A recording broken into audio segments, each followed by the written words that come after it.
Hey everyone, so I'm out on a photo walk and I thought I'd take some time to talk about tariffs, the trade war from a photography perspective, because I'm seeing a lot of people, or at least a few people, talking about, you got to buy a bunch of gear now while it's still cheap, and it's kind of this gear hoarding mentality.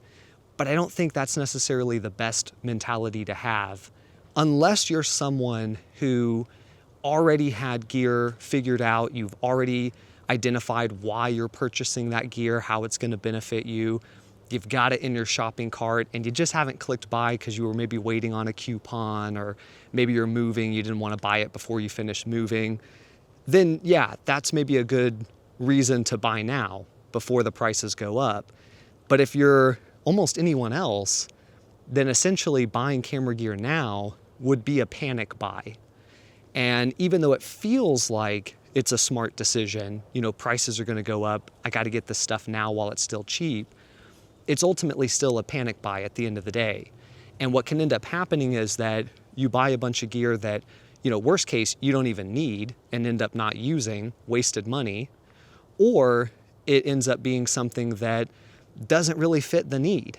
You were so worried about having uncropped 4K 60 that you bought a new camera, and at the end of the day, your cropped 4K 30 still could have gotten the job done.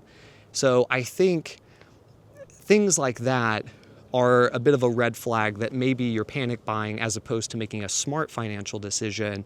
And so even though this is all very volatile, we don't know how much prices will go up, we don't know how long they will be higher, maybe it's forever, who knows? We don't know. But what we do know is that when we purchase equipment, we still have to make sure that it makes sense to make that purchase.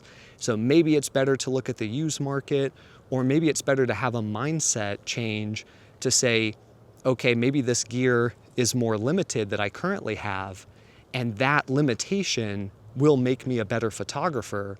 So it's actually ideal for me to keep this more limited equipment, because then I will become a better photographer working within that limitation to still get the job done, versus I bought a new camera and now the mindset is I'm going to be a worse photographer because I'm relying too much on the features of the camera as opposed to the actual skill of photography. So just a quick thought in relation to that. If you're feeling that pull to make a purchase, then here's one voice telling you not to panic buy and not to make that purchase. So hope that helps.